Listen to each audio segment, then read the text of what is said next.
Então, pessoal, vamos continuar a leitura do conto O Crime de Lord Arthur Sewell, de Oscar Wilde. Capítulo 3. Quando Lord Arthur acordou, eram 12 horas e o sol do meio-dia fluía através das cortinas de seda marfim do quarto. Lembrando que ele, o Sr. Podges, leu a mão do Lord Arthur, ele ficou ali surpreso com a revelação e ficou consternado. E aí tem aquela cena que ele sai, né, pelas ruas, ele faz aquela reflexão. Então, eu acho que a pergunta que paira no ar é a seguinte: existe um destino traçado para cada pessoa?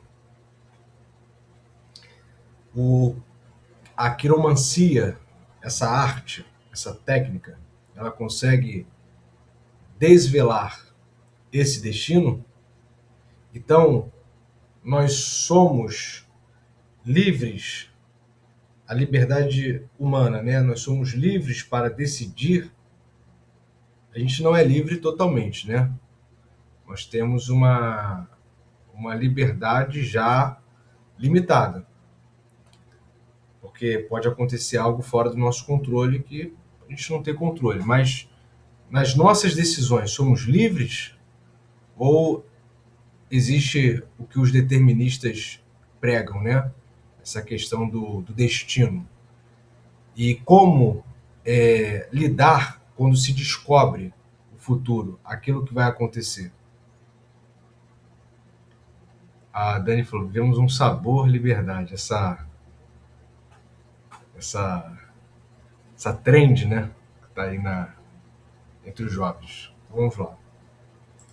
Levantou-se e olhou para o lado de fora da janela. Uma névoa densa de calor estava suspensa sobre a grande cidade e os telhados das casas eram como prata fosca. Na relva brilhante da praça abaixo, algumas crianças esvoaçavam por perto, como borboletas brancas, e a calçada estava lotada de pessoas a caminho do parque. Nunca a vida pareceu-lhe tão adorável. Nunca as coisas do mal pareceram tão longínquas. Então o pajem trouxe-lhe, em uma bandeja, um copo de chocolate com chocolate. Depois de tê-lo bebido, afastou para lado a pesada portière de pelúcia cor de pêssego. A gente falou, portière é cortina pesada. E entrou no banheiro. A luz penetrava suavemente, vinda do alto através de placas de ônix transparente, e a água no tanque de mármore reluzia como uma pedra da lua. Mergulhou rapidamente até que as ondas frias tocassem o pescoço, os cabelos, e em seguida mergulhou a cabeça, pois julgava assim poder afastar a mácula de alguma memória infame. Quando emergiu, quase se sentiu em paz. As condições de bem-estar físico, naquele momento, o dominaram, como de fato acontecia frequentemente nos casos de naturezas muito refinadas, pois os sentidos, como fogo, podem purificar tanto quanto destruir. Essa dualidade do fogo é incrível, né? Ele purifica o ouro, né? Tira as impurezas, mas ele também destrói o incêndio, né? Depois do café da manhã, afundou-se no divã e acendeu um cigarro. Na cornija saliente da lareira, cornija é aquela moldura horizontal que tem no topo de edifícios. Por exemplo, a gente vai ali na Antônio Carlos, aqui no Rio de Janeiro, centro da cidade. Aí tem aqueles edifícios do TRT, Tribunal Regional do Trabalho, tem do Ministério da Fazenda, eu acho. E aí são prédios que possuem uma arquitetura e e tem uma moldura no topo do edifício, no topo das pilastras, no topo, no topo das janelas, das portas. É aquele ornamento da arquitetura, tá? Na cornija saliente da lareira, emoldurada por um delicado e antigo brocado, que é um tecido pesado, de luxo, de seda, que tem aqueles desenhos bordados em alto relevo. Porque o Lorde era Lorde, né? Inclusive, o autor ele deixa bem claro que ele não tinha infelicidades, porque ele era herdeiro, né? Então, um crime seria uma grande felicidade. Seria tirar ele da estabilidade que ele sempre esteve.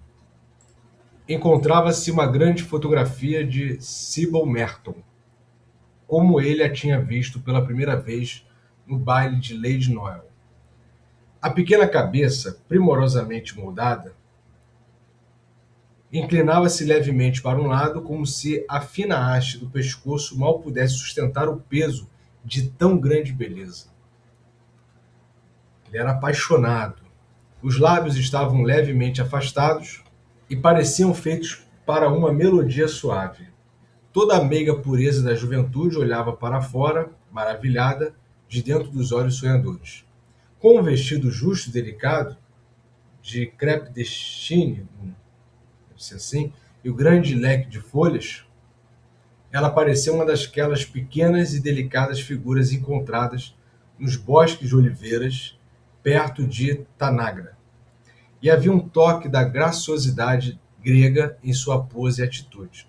Ainda assim, ela não era petit. Pequena, francês. Tinha simplesmente uma proporção perfeita, coisa rara numa época em que tantas mulheres ou são altas demais ou são insignificantes. Nesse momento, enquanto Lord Arthur a observava, foi tomado da terrível compaixão que nasce do amor. Sentiu que casar com ela, com a sina do assassinato pairando sobre a cabeça, seria uma traição como a de Judas, um pecado pior que qualquer um dos Borgia, aquela família da nobreza italiana que, inclusive, chegou ao poder na Igreja Católica Romana, né? Acho que é Alexandre Borgia, não é isso? Tem até uma série, Os Borgias. Eles eram Perfeito. Papa Borgia. Papa Borgia. Eles eram conhecidos, né, Dani? Você conhece um pouco a história? Muito, muito conhecidos. Conhecidos por suas atitudes perversas e manipulação em prol do poder, não é isso? Fala um pouco. Sim, inclusive eles que instituíram as indulgências, né? A cobrança de indulgências nasce dessa necessidade, porque estavam falidos, né? E eles pedem dinheiro aos Médicis.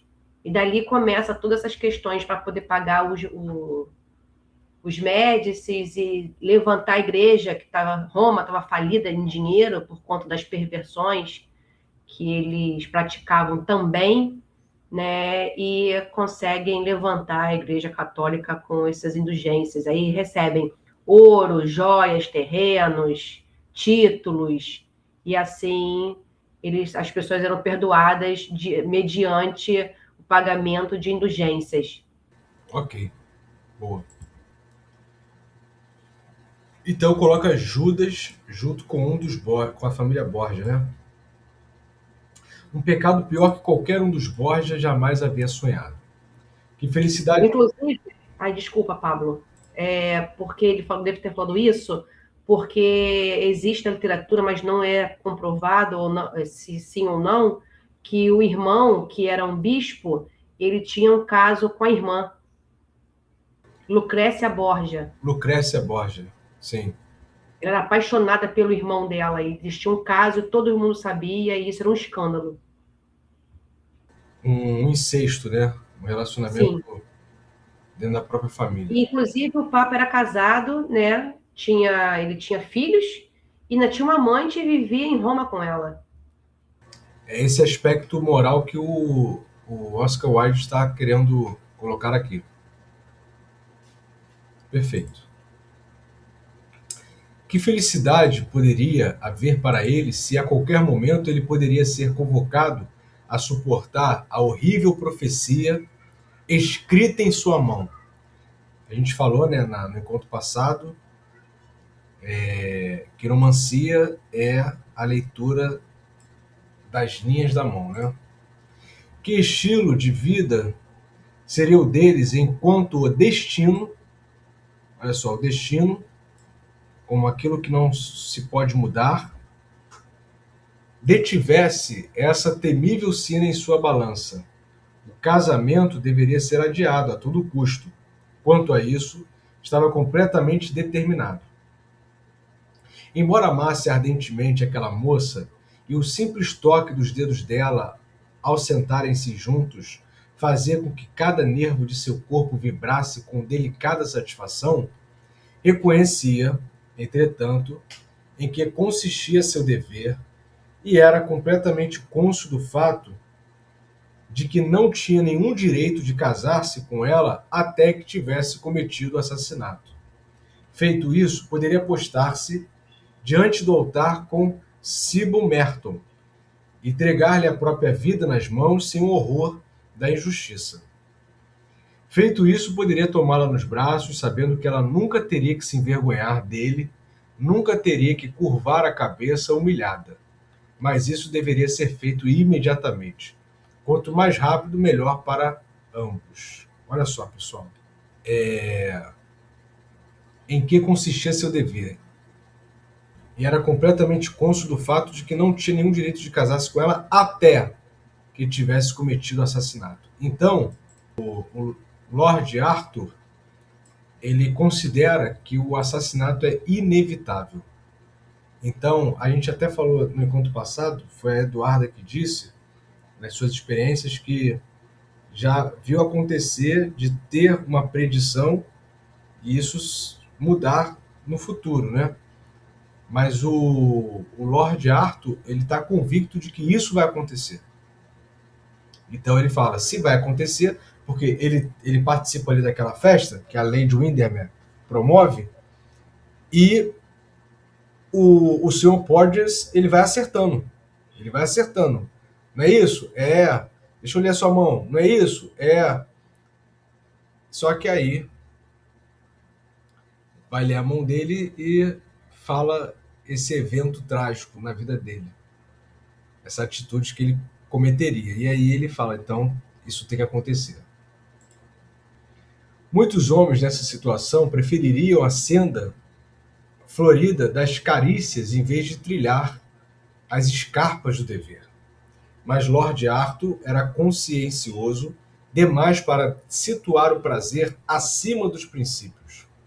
Havia mais do que simples paixão em seu amor, e Sybil simbolizava para ele tudo aquilo que era bom e nobre. Por um momento sentiu uma repugnância inata por aquilo que era chamado a fazer, mas isso passou rapidamente. O coração lhe disse que não se tratava de pecado, mas de sacrifício. A razão relembrou de que não havia nenhum outro caminho possível. Tinha que escolher entre viver para si mesmo e viver para os outros, apesar da tarefa que recaía sobre si mesmo ser indubitavelmente terrível. Ainda assim sabia que não deveria ser egoísta para que o amor pudesse triunfar. Cedo ou tarde, todos nós seremos chamados a decidir sobre essa questão. A todos nós, a mesma pergunta será feita. Para Lord Arthur, ela chegou cedo na vida, antes de seu caráter ter se corrompido pelo cinismo interesseiro da meia-idade, ou de seu coração ter se corroído pelo egoísmo superficial, tão na moda hoje em dia, E ele não hesitou em cumprir seu dever. Felizmente, também para ele, não era um mero sonhador ou um diletante inútil. Aqui seria superficial, tá? Se o fosse, teria hesitado como Hamlet. Aí, ó, de novo. Que fica entre a ação e a não ação. A coragem e a covardia. Lá em Fazer Justiça. Matando o rei Cláudio. Teria hesitado como Hamlet e deixado indecisão prejudicar as intenções. Mas era essencialmente prático. Vida, para ele, significava agir em vez de pensar. Possuía o mais raro dentre todas as coisas, bom senso. Isso aqui, pessoal, bom senso, que o britânico vai chamar de common sense, isso é muito caro para os britânicos, para os escoceses, para pessoas do Reino Unido. O bom senso é uma das bases da filosofia deles, tá? Common sense. Eles chamam de common sense, ele é traduzido por senso comum, mas a tradução melhor é bom senso. Isso é caro para um britânico. Os violentos e desordenados sentimentos da noite anterior já haviam passado completamente, e foi quase com um sentimento de vergonha que ele refletiu sobre a desvairada perambulação de rua em rua em ardente e emotiva agonia. Deixa eu só falar uma coisa aqui que me veio na mente, eu não posso deixar de passar, não posso deixar de falar, posso deixar passar. Eles priorizam o bom senso na sua filosofia, existe até uma escola que se inicia na Escócia, mas no decorrer da história a gente viu que em alguns momentos atitudes exageradas aconteceram por eles, tá? Então, vou falar aqui bem superficialmente, só para ficar registrado. Agora, a própria sinceridade de suas aflições faziam com que parecessem irreais. Perguntou a si mesmo como pôde ter sido tão tolo a ponto de discutir e delirar sobre o inevitável. Aqui, ó, inevitável. A única pergunta que parecia perturbá-lo era como levar isso adiante, pois não era cego para o fato de que o assassinato, como as religiões do mundo pagão, requer tanto uma vítima quanto um sacerdote. Por não ser nenhum gênio, não possuía inimigos. Na verdade, percebeu que não era a hora de satisfazer nenhum desafeto ou ressentimento pessoal. A missão em que estava comprometido era uma solenidade importante e circunspecta. Essa palavra é cautelosa. Consequentemente, fez uma lista de amigos e parentes. Fez uma lista de amigos e parentes em uma folha de papel de carta. E após cuidadosa consideração, decidiu a favor de Lady Clementina Beauchamp, uma querida senhora idosa que vivia em Curzon Street, prima em segundo grau por parte de mãe. Sempre gostara muito de Lady Clem, como todos a chamavam, e como ele mesmo era muito rico, tendo herdado todas as propriedades de Lord Rugby, ao atingir a maioridade, não havia possibilidade de qualquer insinuação grosseira a respeito de obter alguma vantagem financeira com a morte dela. Na verdade, quanto mais pensava sobre o assunto, mais ela lhe parecia a pessoa ideal, e sentindo que qualquer atraso seria desleal para com Sibyl, decidiu providenciar tudo agora mesmo. Vocês entenderam esse trecho? Ele não tinha desafetos, ele não tinha inimigos, mas ele precisava matar alguém. Essa é a conclusão que Lord Arthur chega. Então, uma predição de um vidente está fazendo ele cometer um assassinato. O autor do conto está querendo brincar com isso.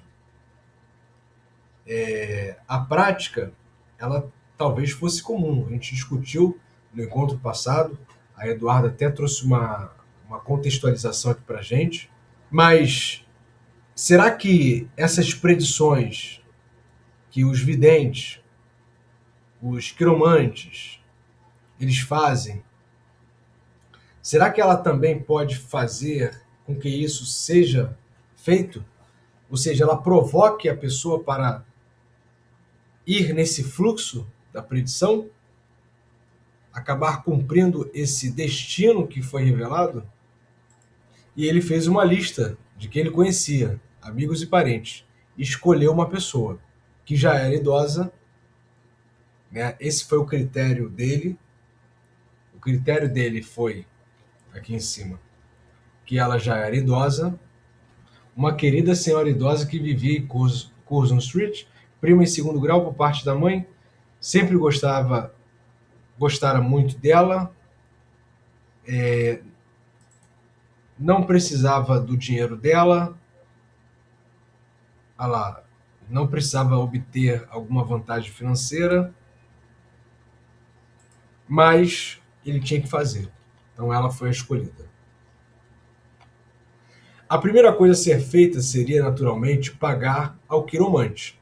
Então, sentou-se em uma pequena escrivania, tipo Sheraton, que ficava próximo à janela, preencheu um cheque de 105 libras, nominal ao Sr. Septimus Podgers, e depois de envelopar, disse ao pajem que entregasse na West Moon Street. Em seguida, telefonou para a cocheira para que trouxessem seu cabriolé e vestiu-se para sair. Ao deixar a sala, voltou-se para a fotografia de Sybil Merton, jurando que não importa o que acontecesse, jamais a deixaria saber o que ele estava fazendo por amor a ela. Manteria o segredo do auto-sacrifício escondido para sempre no coração. Auto-sacrifício. Então, porque assassinato, a professora Dani colocou assim, etarista. Ele tinha que escolher alguém, né? Então ele vai escolher uma pessoa que está mais próxima, naturalmente, está mais próxima da morte. Porque uma criança, um jovem pode morrer. O assassinato é uma categoria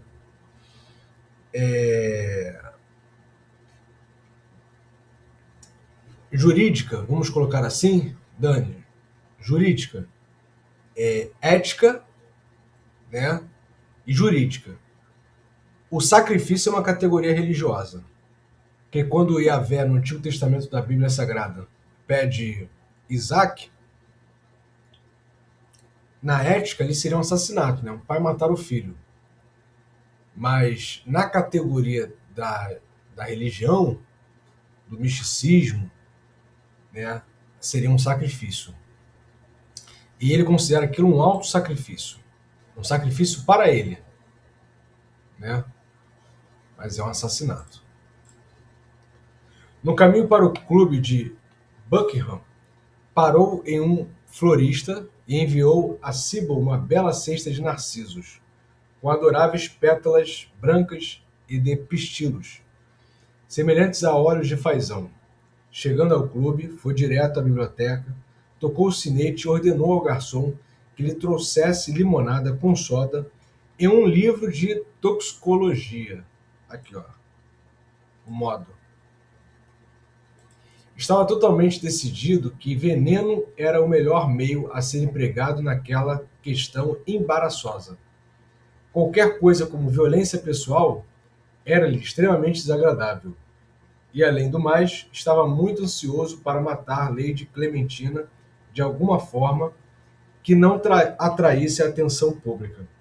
Odiava a ideia de ser tratado como celebridade na casa de Lady Windermere, ou de ver o nome figurando nos textos da sociedade comum, os jornais. Se lembram o temperamento, o espírito, o gênio da Lady Windermere, que até convidou lá uma espécie de terrorista, achava ele uma pessoa curiosa, queria conhecê-lo e se frustrou quando sentou à mesa com ele, quando o recebeu na sua casa. Então, a Lady Windermere, ela tem esse espírito forte, né? Ela tem um, é um arquétipo de uma mulher que ela é dominante aonde está, ela promove essas festas, ela está Todd.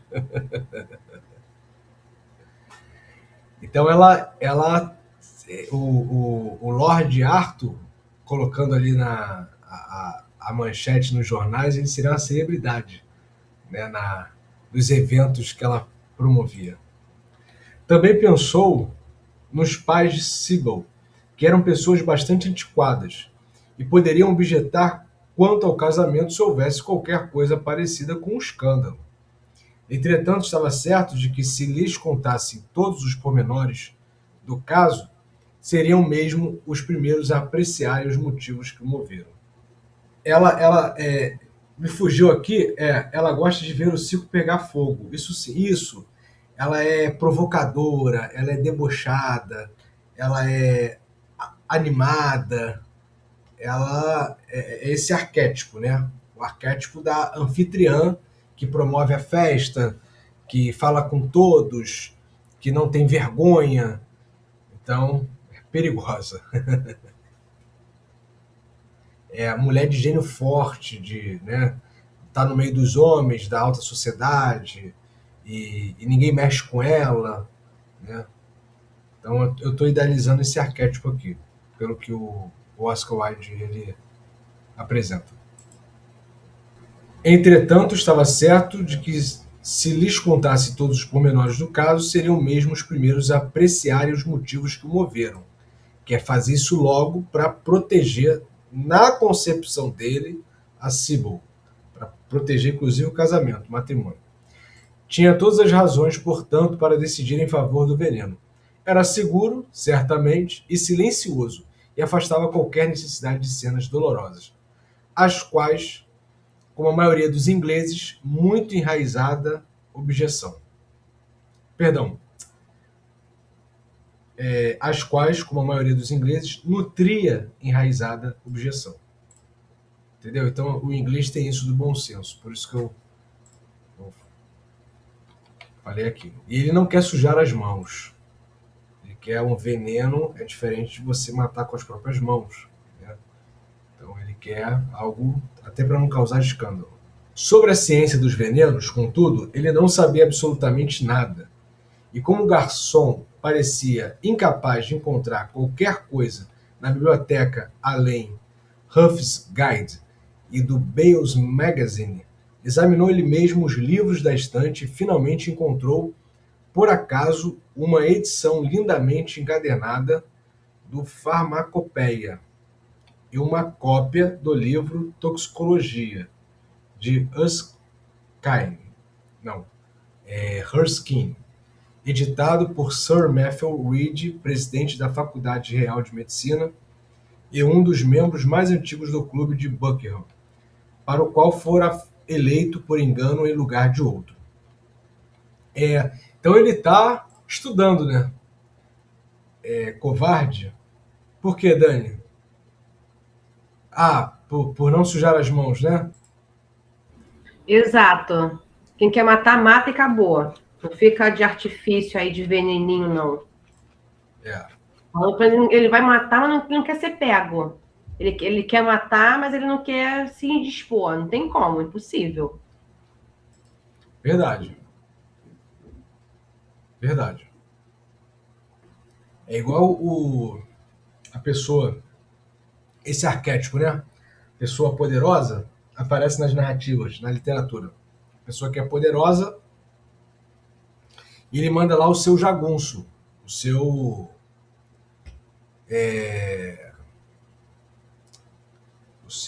capanga, E em algumas histórias narrativas, quando ele está tete a tete, mano a mano, com aquele que ele prejudicou, ele se acovarda.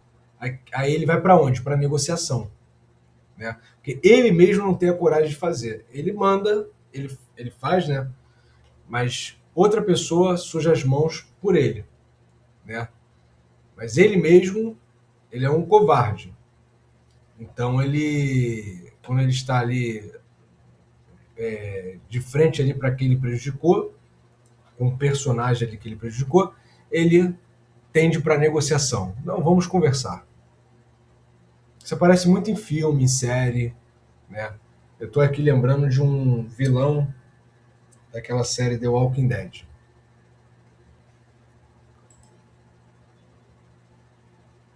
Vamos lá. Contretemps, que é francês, né? Contratempo, que enfureceu tanto o comitê que, quando o verdadeiro candidato apresentou-se, foi recusado por unanimidade.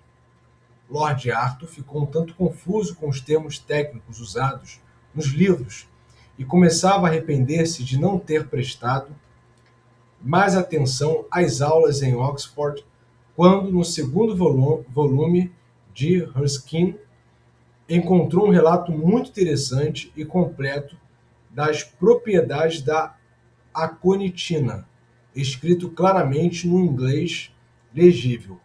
Pareceu-lhe ser aquele exatamente o veneno que procurava.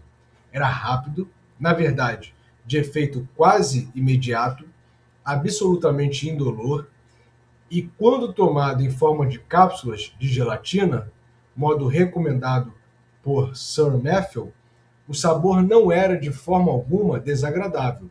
Assim sendo, anotou no punho da camisa a quantia necessária para uma dosagem fatal, recolocou os livros em seus lugares e caminhou pela St. James Street em direção ao estabelecimento Pestle and Hubs, farmacêuticos reconhecidos.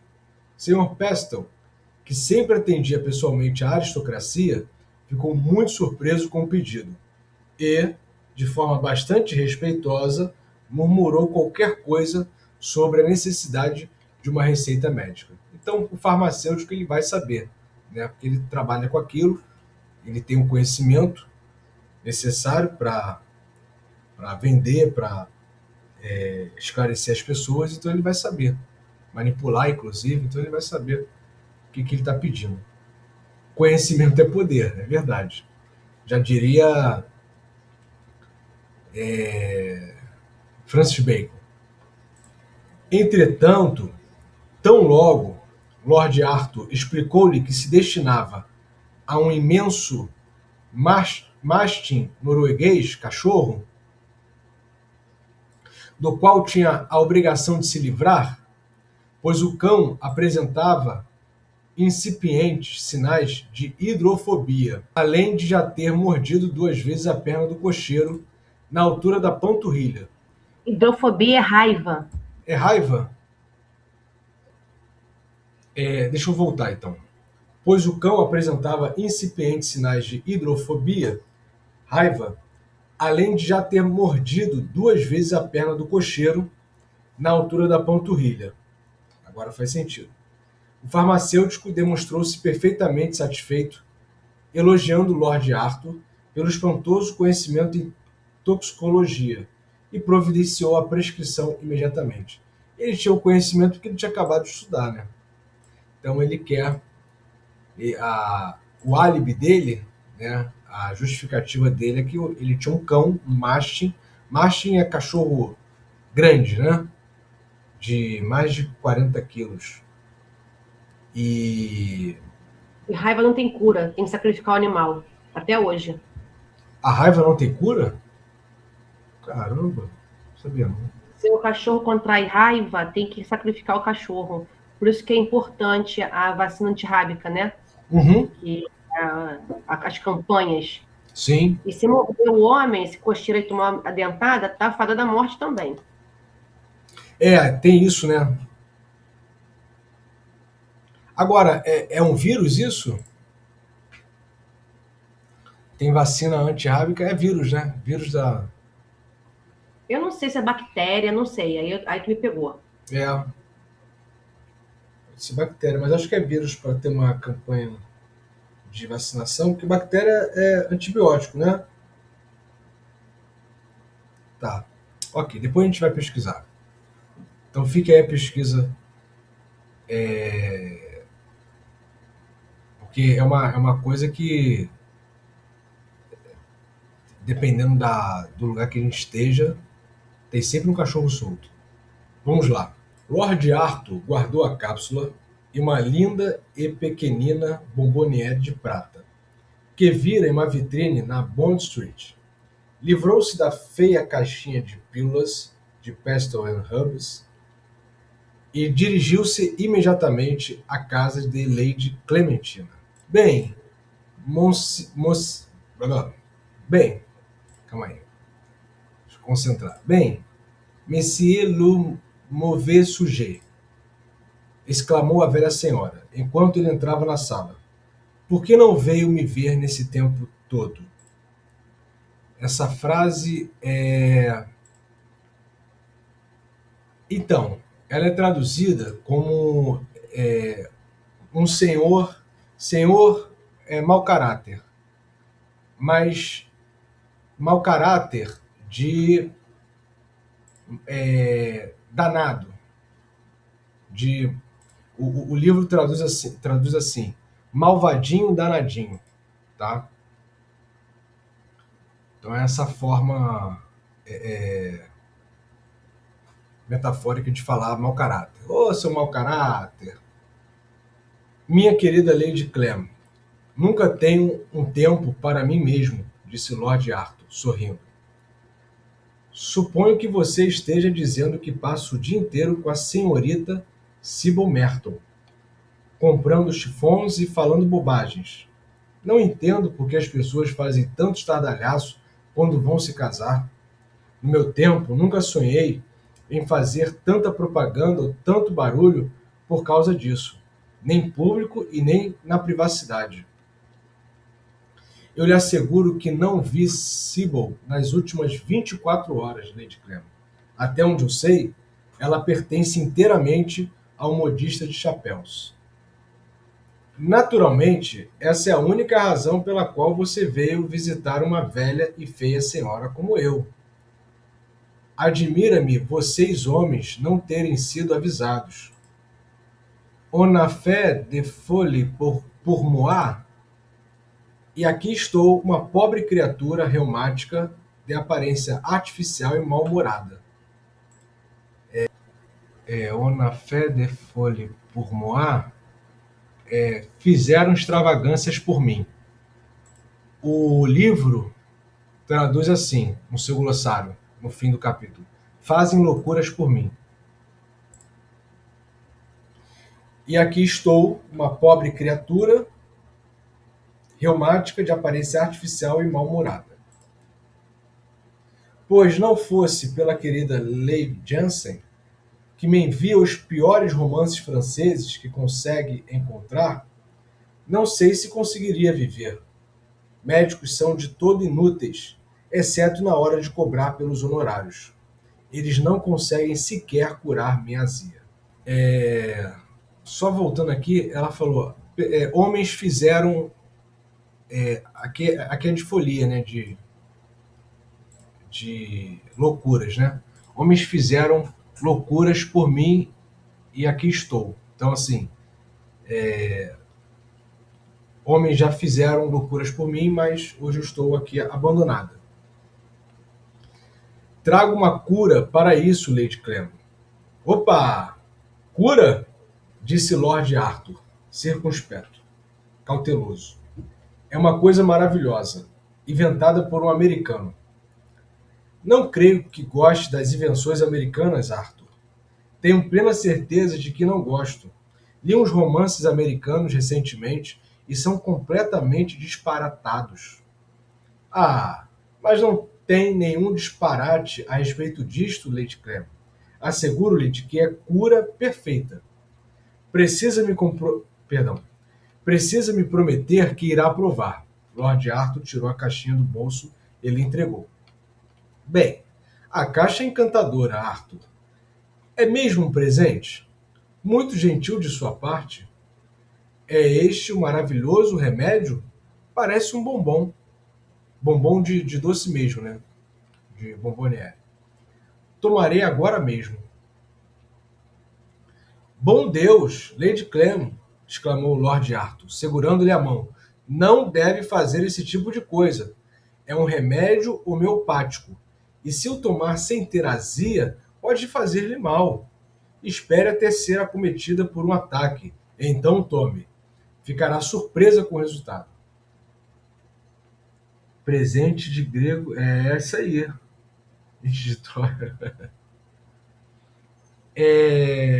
Alcione? Não entendi. É alguma música dela? Faz uma loucura por mim, da música Alcione. Foi meu lado quinta série que não deixou. Faz uma loucura por mim. Então é isso, é o presente para curá-la, entre aspas, né? A azia, Presente de Lucinho. Lucinho dando um presente para ela. Lucinho, né? É, Lúcifer, né? Isso aí. Então, aí ele falou assim, ó, espera ter azia. Não vai tomar agora na minha frente. Espera eu estar longe daqui, né? Gostaria de tomá-lo agora, disse Lady Clementina, segurando contra a luz a cápsula transparente, em que flutuava a bolha de aconitina. Tenho certeza de que é deliciosa. A verdade é que, apesar de odiar médicos, adoro os remédios. Mesmo assim, guardarei isto até meu próximo ataque. E quando acontecerá? E quando acontecerá? Perguntou Lord Arthur, impaciente. Será em breve? Não passará de uma semana. Ontem pela manhã passei mal por causa disso, mas a gente nunca sabe. Então, tem certeza de que será acometida por um ataque antes do fim do mês, Lady Clem. Temo que sim. Mas como você está simpático hoje, Arthur, verdadeiramente, Sybil tem lhe feito muito bem. E agora você precisa ir, porque jantarei com algumas pessoas muito tediosas, que não falam sobre escândalos. E sei que se não dormir um pouco agora, nunca conseguirei me manter acordado durante o jantar. Adeus, Arthur. Dê lembranças a Sybil. E muitíssimo obrigada pelo remédio americano. Não se esquecerá de tomá-lo, não é, Lady Clem? Disse Lord Arthur, erguendo-se do assento. Naturalmente que não irei, seu tolinho. Acho muita bondade sua pensar em mim, e se precisar de mais remédio, escreverei-lhe dizendo. Lord Arthur deixou a casa bem-humorado e com uma imensa sensação de alívio. Pessoal, será que o Lord Arthur, antes lá da festa de Lady Windermere, pensaria em ficar feliz um dia por ter dado um veneno para uma pessoa, esperando a morte dela? O Lord Arthur, ele está pensando nele e na sua noiva. Então ele é capaz de matar uma pessoa para salvaguardar a pessoa que ele ama, para salvaguardar a, o seu casamento, né? É aquele dilema que a gente comentou dos dois trilhos e o trem. Um trilho está a pessoa que você ama e no outro trilho estão 5 pessoas, inclusive uma criança. 5 pessoas que você não conhece. Você é capaz de deixar o trem matar a pessoa que você ama ou você tem o poder de puxar a alavanca e mudar o curso do trem? Desviar para o outro trilho. Você deixa matar quem você ama ou você puxa a alavanca para matar os 5? Né? Qual é o seu critério? É o amor, a afetividade? Ou é a quantidade? Qual é? Né? É um dilema ético. Mas tudo bem, vamos lá.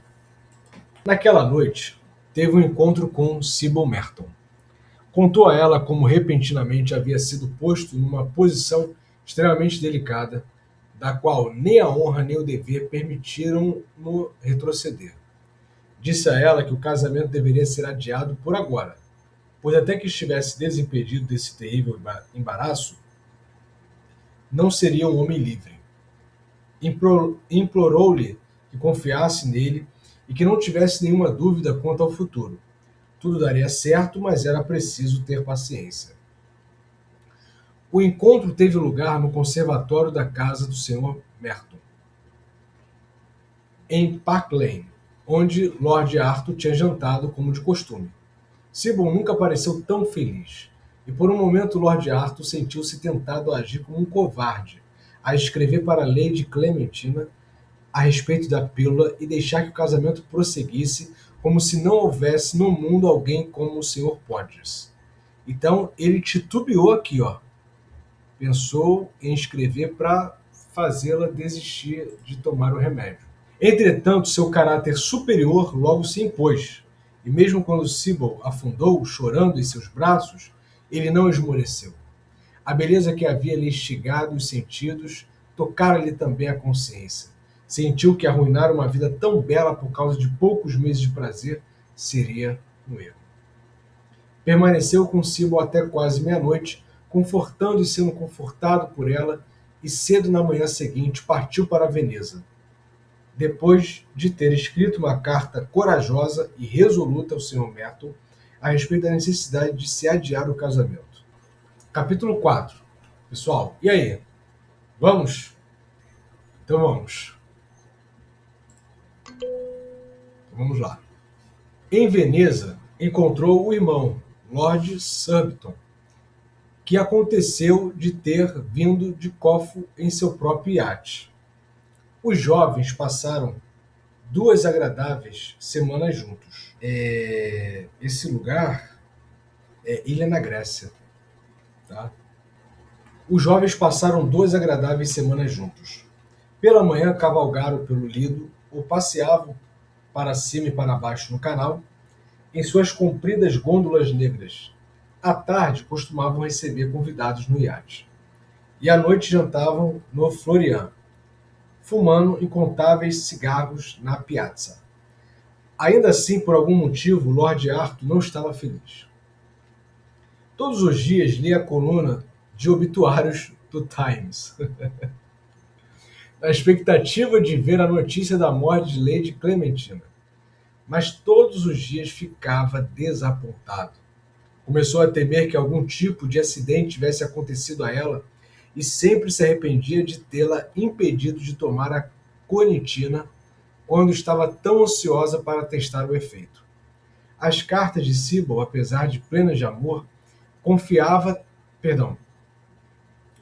As cartas de Sibyl, apesar de plenas de amor, confiança, ternura, tinham sempre um tom muito melancólico e algumas vezes costumava pensar que estava separado do amor dela para sempre.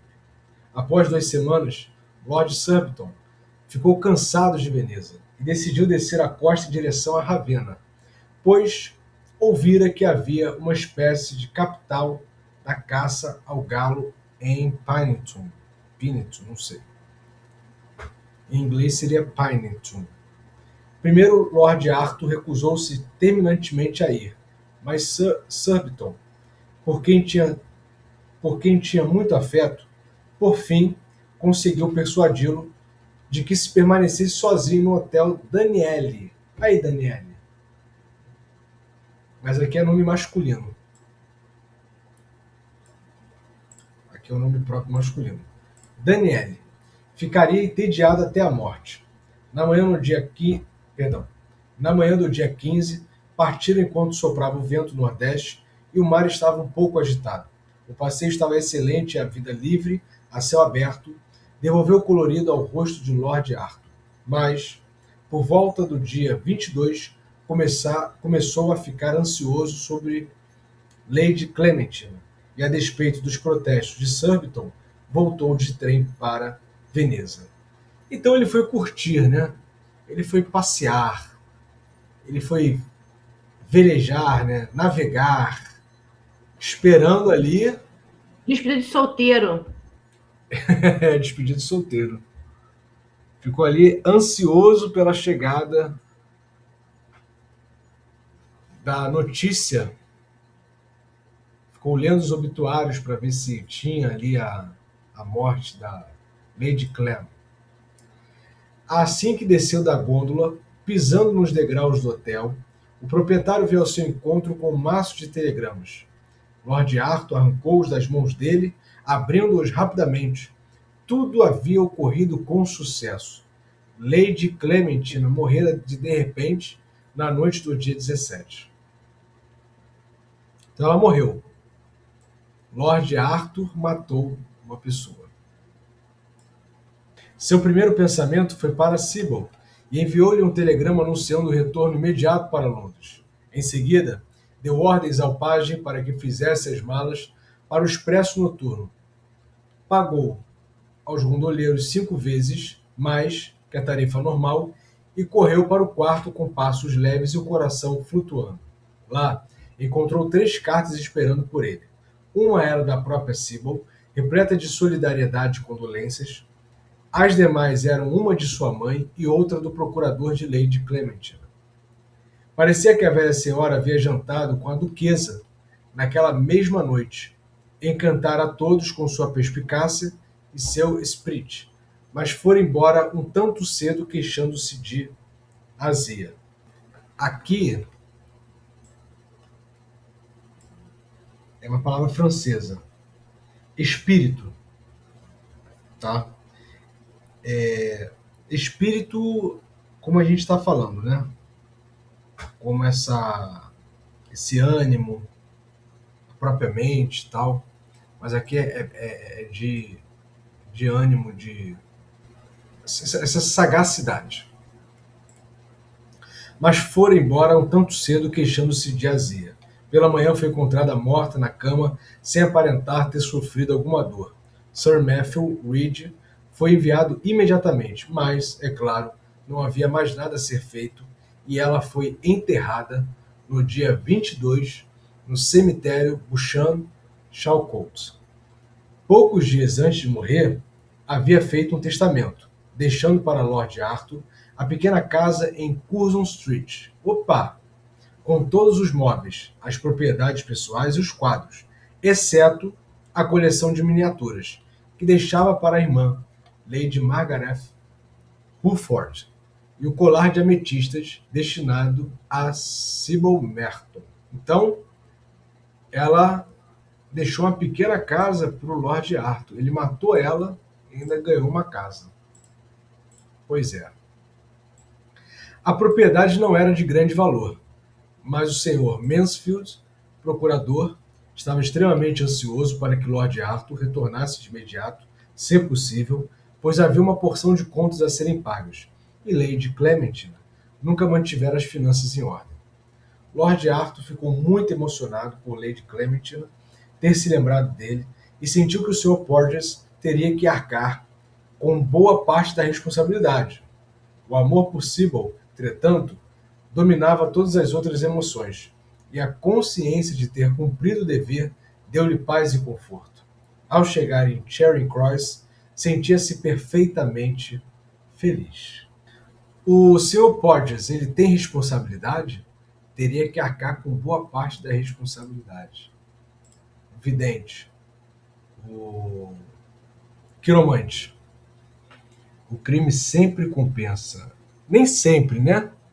Mas, por exemplo, no nosso país, dependendo de como é feito, por quem é feito, compensa, né? Mas nem sempre. Aqui ele foi recompensado. E a pergunta, o Sr. Porges teria que arcar com boa parte da responsabilidade? O Sr. Porges, ele viu e leu, né, as linhas e viu o futuro. Ele não induziu. Não. Então, o Lord Arthur, acho que sim. Olha só o pensamento que ele está tendo. Os Merton o receberam muito gentilmente. Sibyl fez prometer que nunca mais permitiria que nada se interpusesse entre ambos e o casamento foi marcado para o dia 7 de junho. A vida parecia-lhe mais uma vez linda e brilhante, e toda a antiga alegria retornou a ele.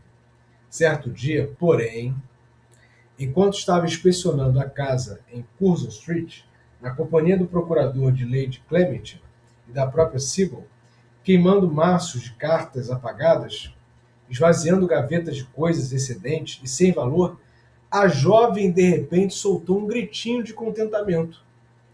"O que você encontrou, Sibyl?" disse Lord Arthur, desviando-se de seu trabalho com um sorriso. "Esta adorável e pequenina bombonière de prata, Arthur. Não é exótica? Talvez seja holandesa. Posso ficar com ela? Sei que as ametistas não me cairão bem até que eu tenha mais de 80 anos." Era a caixa em que estava a aconitina. Nani, você fala de achar que o Sr. Podgers tem alguma responsabilidade nisso, né?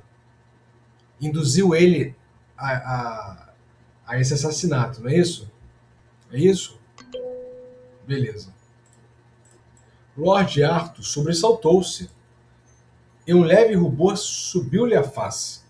Esquecera quase completamente do que havia feito e pareceu-lhe uma estranha coincidência que Sibyl, por amor a quem passara por toda aquela angústia, tivesse sido a primeira pessoa a relembrá-lo. "Claro que pode ficar com ela, Sibyl. Eu mesma a dei para a pobre Lady Clem." "Ah, muito obrigada, Arthur. Posso ficar com o bombom também?" Não tinha ideia de que Lady Clementina gostasse de doces. Pensei que ela estivesse longe de ser uma intelectual. Lord Arthur ficou mortalmente pálido e um terrível pensamento passou por sua cabeça. Deixa eu reler isso aqui, que aqui eu li. Eu não vi as aspas. "Ah, muito obrigada, Arthur. Posso ficar com o bombom também?" Não tinha ideia de que Lady Clementina gostasse de doces. Pensei que ela estivesse longe de ser uma intelectual. Lord Arthur ficou mortalmente pálido e um terrível pensamento passou por sua cabeça. "Bombom, Sibyl? O que quer dizer?" disse ele numa voz rouca e lenta. "Há um aqui. Isso é tudo. Parece muito velho e poeirento e não tenho a menor intenção de comê-lo." "Qual é o problema, Arthur? Como você parece branco." Lord Arthur cruzou a sala correndo e agarrou a caixa. Dentro havia uma cápsula cor âmbar, com a bolha de veneno. Lady Clementina morrera de morte natural depois de tudo. E aí, pessoal? Ela não morreu com veneno, ela não morreu envenenada. Morreu de morte natural. Era para morrer, vamos dizer assim. O choque da descoberta foi quase demais para ele. Atirou a cápsula no fogo e afundou no sofá com um grito de desespero. Capítulo 5. Algum comentário? Essa passagem para capítulo 5?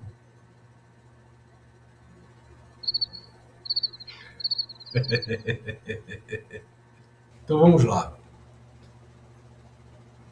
Se essa reflexão que eu faço agora, se o assassinato não aconteceu, porque ao invés da Lady Clem morrer ingerindo veneno, morreu de morte natural, o assassinato ainda precisa acontecer. Pensando como o Lord Arthur está pensando, é isso. O assassinato precisa acontecer. Não aconteceu. Então não dá para casar enquanto o assassinato não acontecer. Vamos ver isso. O Sr. Merton ficou bastante aflito com o segundo adiamento do matrimônio. E Lady Julia, que já havia encomendado o vestido para o casamento, fez tudo o que estava em seu alcance para convencer Sibyl a romper o compromisso. Entretanto, por mais afetuosamente que Sibyl amasse sua mãe, tinha entregue a vida inteira nas mãos de Lord Arthur, e nada que Lady Julia dissesse poderia abalar sua fé. Quanto ao próprio Lord Arthur, precisou de alguns dias para restabelecer-se da terrível decepção. Por algum tempo, seus nervos ficaram completamente debilitados. Seu excelente bom senso, entretanto, logo se sobrepôs, e sua mente lógica e prática não deixou por muito tempo em dúvida a respeito do que fazer. Veneno havia provado ser um completo fracasso. Dinamite, ou qualquer outro tipo de explosivo, era obviamente o método apropriado a se experimentar. Ele vai de um método silencioso, discreto, para um método, né, bem que chama bastante atenção, né? Consequentemente, examinou uma vez a lista de amigos e parentes e, depois da cuidadosa consideração, decidiu explodir o tio.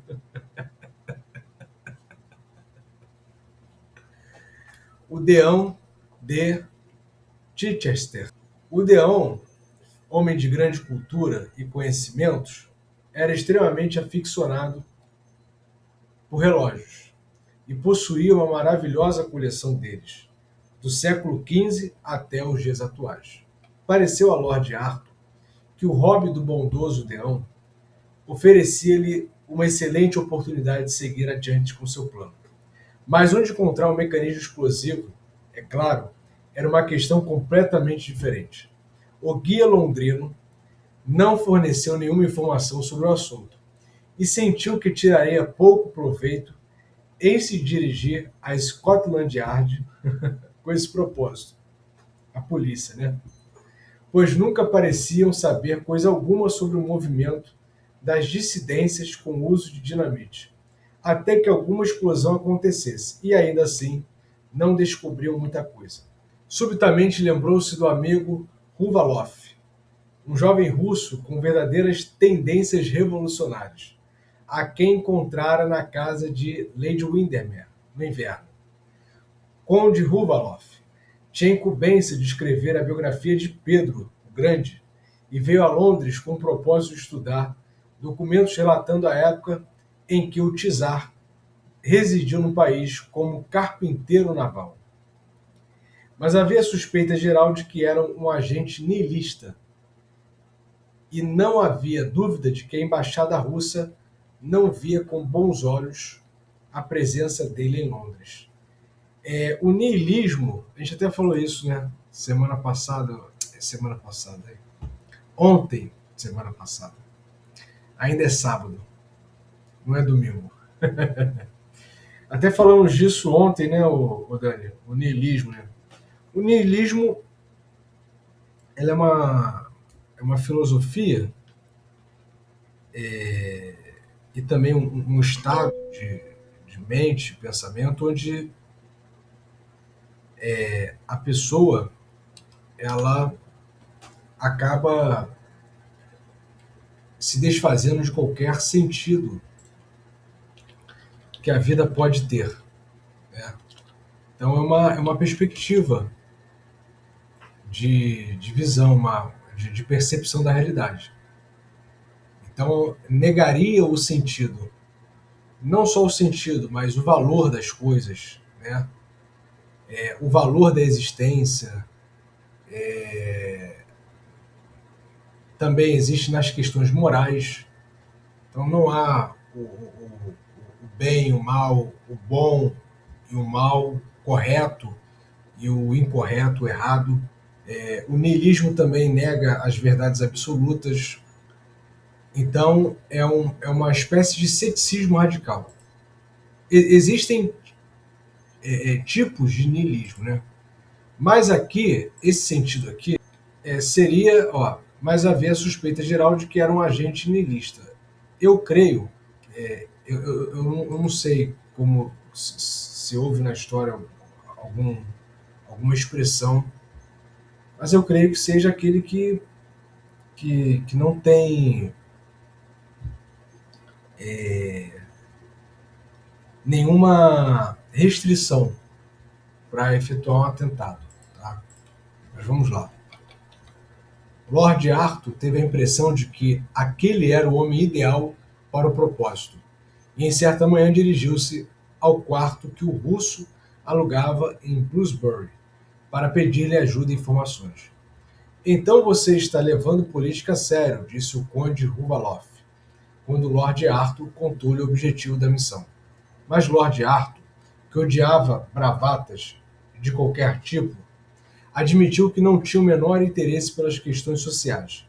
Queria um mecanismo explosivo pura e simplesmente para resolver uma questão familiar, que não dizia respeito a ninguém exceto a si mesmo.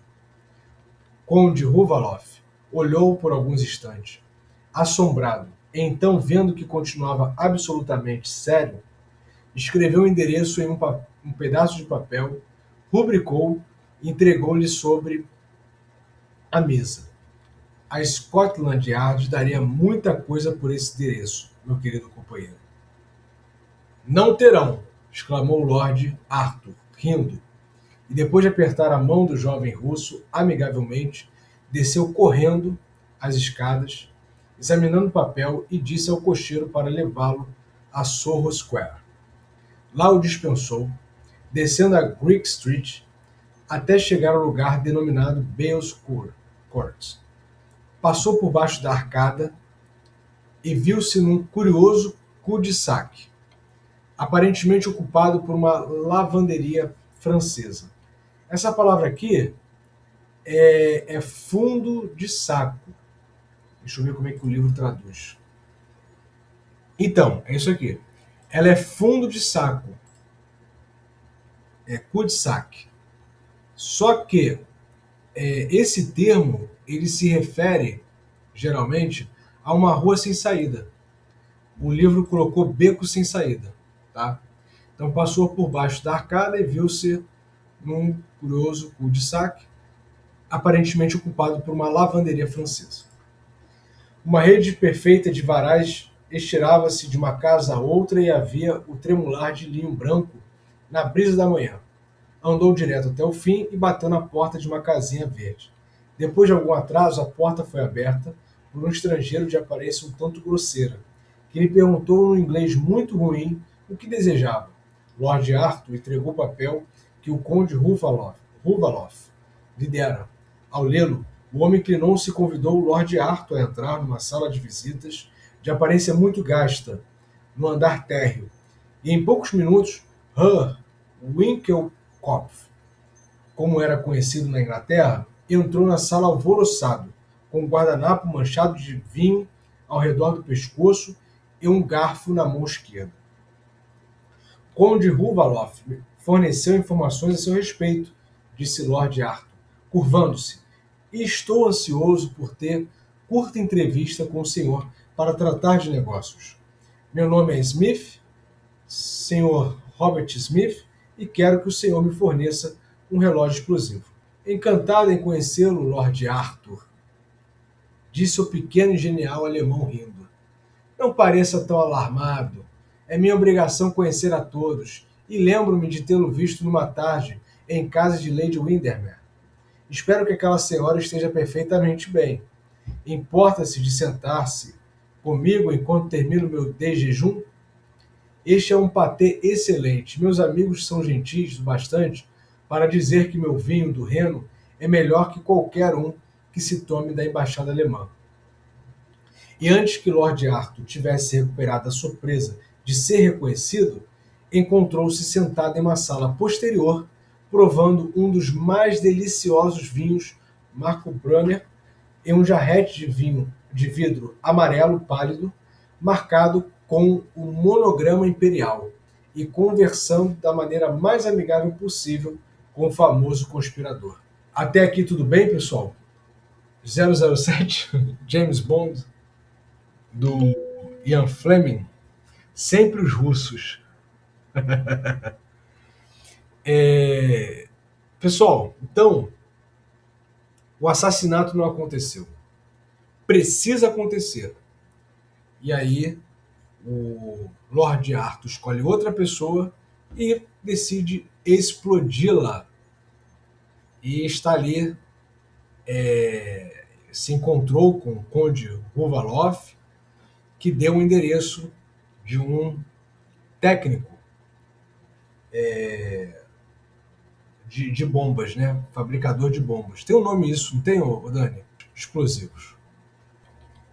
Relógios explosivos, disse Herr Winkelkopf, não são bons artigos de exportação, pois, mesmo que passem pela alfândega, o serviço de trens é tão irregular que os relógios costumam explodir antes de terem alcançado o destino apropriado. Se mesmo assim você desejar um para uso doméstico, posso fornecer um artigo excelente e garanto que ficará satisfeito com o resultado. Posso perguntar para quem ele se destina? Se for para a polícia ou para qualquer um ligado à Scotland Yard, temo não poder ajudá-lo. Detetives ingleses são realmente nossos melhores amigos, e sempre achei que, contando com a estupidez deles, poderemos fazer exatamente o que quisermos. Não posso dispor de nenhum deles. Eu lhe asseguro, disse Lord Arthur, que isso não tem absolutamente nada a ver com a polícia. Na verdade, o relógio destina-se ao deão de Chichester. Minha nossa, não tinha ideia de que nutria sentimentos tão drásticos a respeito de religião, Lord Arthur. Poucos jovens o fazem hoje em dia. O deão está ligado à religião, né? Como aqui é inglesa, a igreja da Inglaterra, né? Anglicana. Por exemplo, porque o deão é um membro do clero, é um decano, né? Decano significa membro mais antigo.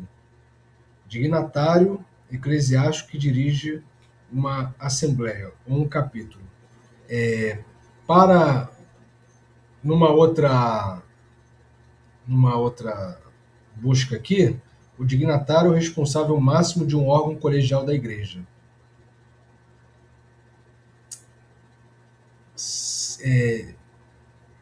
Seria o arcebispo? Eu não sei. Hein, Dani? Como nós temos o arcebispo do Rio de Janeiro? Pode ser. Mas vamos lá. Eu não sei se a diferença na anglicana tem alguma outra. Não conheço. Eu não saberia falar sobre esse segmento da Inglaterra. Embora muito semelhante ao católico, né, ele tem algumas diferençazinhas, aí eu não saberia explicar. Sim, é o anglo-catolicismo. Perfeito. Beleza. Poucos jovens o fazem hoje em dia. Temo que você me superestima, Winkelkopf, disse Lord Arthur corando. A verdade é que realmente não sei nada a respeito de teologia. É um assunto estritamente pessoal, então. Estritamente pessoal. Winkelkopf encolheu os ombros e deixou a sala, retornando em poucos minutos com um rolo de barras de dinamite do tamanho de uma moeda e um adorável relógio francês coroado por uma figura da liberdade, em bronze dourado, esmagando com os pés a hidra do despotismo. A face de Lord Arthur brilhou quando viu aquilo. Era justamente o que eu queria, exclamou. E agora me diga como isso explode. Ah, esse é o meu segredo, respondeu Winkelkopf, contemplando a própria invenção com um justificável olhar orgulhoso. Diga-me, para quando quer a explosão e programarei a máquina para o momento certo. Bem, hoje é terça-feira. Se você pudesse enviá-lo imediatamente, impossível. Tenho nas mãos uma porção de trabalhos importantes para alguns amigos em Moscou. Ainda assim, poderei enviá-lo amanhã. Ah, estará perfeitamente dentro do prazo, disse Lord Arthur. Polidamente. Se for entregue amanhã à noite ou quarta-feira pela manhã. Quanto ao momento da explosão, programe para quinta-feira à noite, exatamente. O Deão está sempre em casa nesse horário. Quinta-feira à noite, repetiu Earl Winkelkopf, e tomou nota com referência a isso em um grande livro Razão que estava numa escrivaninha perto da lareira. E agora, disse Lord Arthur, levantando-se do assento. Por gentileza, deixe-me saber o quanto lhe devo. Tal questão é secundária, Lord Arthur. Não me preocupe em cobrar qualquer honorário. A dinamite custou 7 shillings e 6 pences. O relógio sairá por 3 libras e 10 e o frete cerca de 5 shillings. Fico muito satisfeito em poder servir ao amigo do conde Ruvaloff. Mas o seu incômodo, Herr Winkelkopf. Ah, isso não é nada, é um prazer para mim. Não trabalho por dinheiro. Vivo inteiramente para a minha arte. Então é um artista da explosão. Um artista explosivo. É terrorista, né? Ele é um fornecedor para atentados, né? Para pessoas cometerem atentados. Ele até falou assim, com a polícia não, hein? São nossos amigos. Lord Arthur deixou a soma requerida sobre a mesa, agradeceu ao pequeno alemão pela gentileza e, após declinar o convite para conhecer alguns anarquistas em um chá no próximo sábado, deixou a casa e seguiu para Park. Nos 2 dias seguintes ficou num estado de enorme excitação, e na quinta-feira ao meio-dia dirigiu-se ao clube Buckingham à espera de notícias. Por toda a tarde, o insensível porteiro afixou telegramas de várias partes do país, dando resultado de corridas de cavalos, vereditos de ações de divórcio, previsão do tempo e coisas do tipo, enquanto a fita telegráfica registrava detalhes enfadonhos sobre a sessão noturna da Câmara dos Comuns, isso aqui é o Congresso Britânico, e um ligeiro pânico ocorrido no câmbio das ações. Às 4 horas da tarde, chegaram os jornais, e Lord Arthur desapareceu na livraria, com o Pall Mall, o St. James, o Globe e o Echo, para imensa indignação do coronel Woodchild, que desejava ler o parecer sobre o discurso que tinha proferido naquela manhã na Mansell House, a respeito das missões na África do Sul e a recomendação de ter um bispo negro em cada província. Por uma razão ou outra, nutria grande preconceito contra o Evening News. Aqui é Prefeitura de Londres, tá? Glossário do próprio livro. Entretanto, nenhum dos jornais fazia mínima alusão a Chichester, e Lord Arthur teve a impressão de que a tentativa deveria ter falhado. Foi um grande golpe para ele, que ficou completamente abatido por algum tempo. Herr Winkelkopf, a quem foi ver no dia seguinte, apresentou desculpas rebuscadas, oferecendo outro relógio gratuitamente ou, no caso de bombas de nitroglicerina, a preço de custo. Mas Lord Arthur perdera toda a confiança em explosivos, e o próprio Herr Winkelkopf admitiu que tudo estava tão adulterado hoje em dia que mesmo a dinamite dificilmente era obtida em estado puro. Então, pessoal, não explodiu, tá? Não aconteceu o assassinato. Mais um problema para Lord Arthur. O pequeno alemão, contudo, mesmo reconhecendo que alguma coisa tinha dado errado com o mecanismo, mantinha a esperança de que o relógio ainda pudesse explodir, citando como exemplo o caso do barômetro que certa vez enviaram um militar que governava Odessa, Ucrânia, atual Ucrânia, o qual, programado para explodir em 10 dias, não fez antes de 3 meses. É inteiramente verdade que, quando detonou, não fez mais que reduzir uma empregada doméstica a átomos. O governador havia retornado à cidade 6 semanas antes, mas pelo menos ficou demonstrado que a dinamite, como força destrutiva, era, sob o controle de um mecanismo, um poderoso agente, ainda que um tanto impontual. Lord Arthur ficou um pouco consolado com essa reflexão, mas mesmo nisso estava destinado a desapontar-se, pois 2 dias mais tarde, enquanto subia para o segundo andar, a duquesa chamou em seu boudoir e mostrou-lhe a carta que acabara de receber da decânia. Toucador. Jane escreve cartas encantadoras, disse a duquesa. Você deve realmente ler a última. É perfeitamente tão boa quanto os romances que Moody nos envia. Lord Arthur tomou a carta das mãos dela e leu o seguinte. A decânia, Chichester, 27 de maio.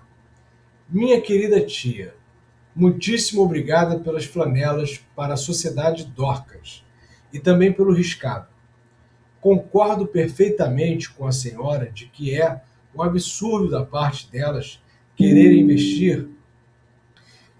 investir coisas bonitas, pois todo mundo é tão radical, e aqui é uma alusão ao Partido Radical da época, e sem religião hoje, em dia que é difícil fazê-las ver que não devem procurar agir ou trajarem-se como a classe alta. Tenho certeza de não saber onde vamos parar.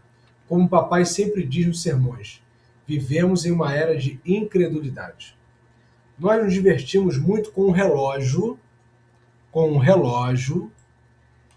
que um admirador desconhecido enviou ao papai na última quinta-feira. Chegou em uma caixa de madeira enviada de Londres com porte pago, e papai achou que deveria ter sido enviada por alguém que lera seu notável sermão É permitida a liberdade? Pois no topo do relógio estava a figura de uma mulher que, segundo papai, trazia na cabeça o chapéu da liberdade. Eu mesmo não achei muito elegante, mas papai disse que era histórico, e suponho que esteja certo. Parker o desembrulhou e papai colocou no consolo da lareira da biblioteca. Estávamos todos sentados lá, na manhã de sexta-feira, quando, no exato momento em que o relógio marcou 12 horas, ouvimos um zumbido. Um pequeno sopro de fumaça saiu do pedestal da figura e a deusa da liberdade despencou, quebrando o nariz no guarda-fogo. Maria ficou completamente alarmada, mas aquilo pareceu tão ridículo que James e eu explodimos num acesso de riso e até papai divertiu-se. Ao examinarmos, descobrimos que era um tipo de relógio despertador e que, programando para uma determinada hora e pondo um pouco de pólvora e espoleta sob um pequeno martelo, explode quando a pessoa quiser. Papai disse que aquilo não poderia ficar na biblioteca, pois fazia muito barulho. Então Reg carregou-o para a escola, e não tem outra utilidade a não ser dar pequenas explosões durante o dia todo. A senhora acha que Arthur gostaria de ganhar um desses como presente de casamento? Tá difícil, quer casar muito, vai acabar morrendo a noiva e vai ser problema. Suponho que esteja totalmente na moda em Londres. Papai disse que fazem um grande bem, pois demonstram que a liberdade não é duradoura e deve desmoronar. Papai disse que a liberdade foi inventada nos tempos da Revolução Francesa. Quão apavorante isso parece ser. Agora tenho que ir para Dorcas, onde lerei a tão instrutiva carta da senhora. Quão verdadeiro, minha querida tia, seu conceito de que, dada a condição social em que se encontram na vida, elas não deveriam vestir o que não lhes é apropriado. Devo dizer que é absurda a ansiedade delas a respeito das roupas, quando existem coisas tão mais importantes neste mundo. Olha só, coisas mais importantes neste mundo do que essa questão de moda, de roupas. E também no outro. Fico muito feliz em saber que sua pupilina florida demonstrou ser tão boa e que a renda não rasgou.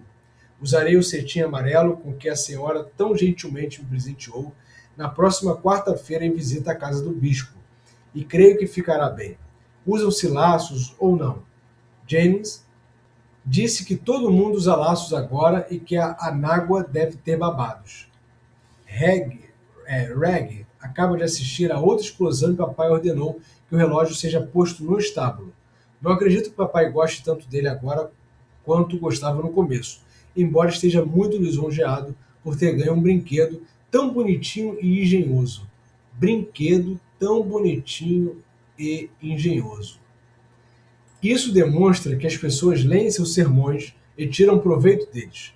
Papai manda lembranças. E também James, Reg e Maria, todos juntos.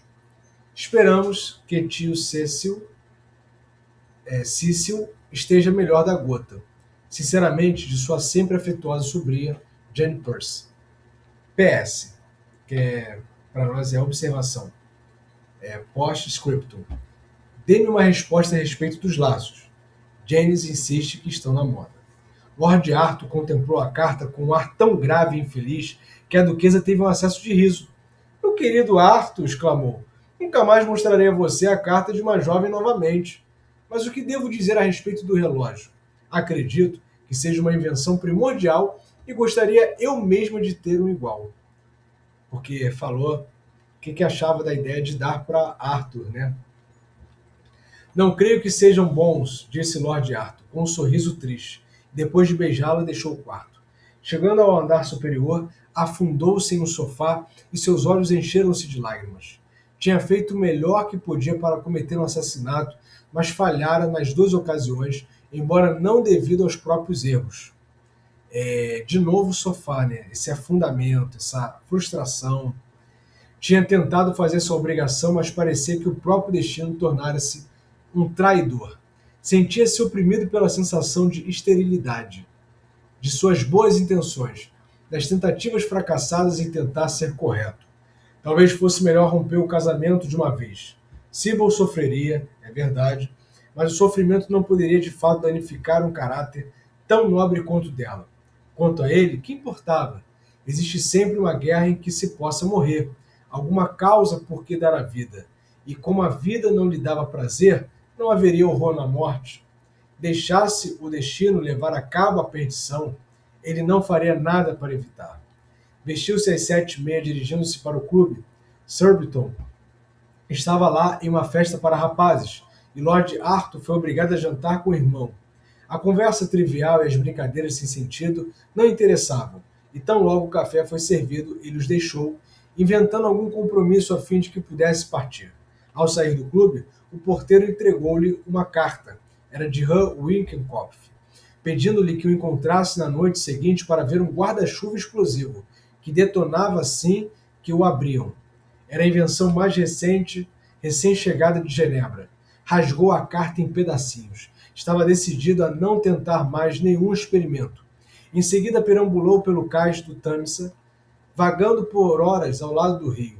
A lua espiava por entre um emaranhado de nuvens amarelo-castanho, como os olhos de um leão, e incontáveis estrelas cintilavam no ermo firmamento, como poeira dourada e uma cúpula purpúrea.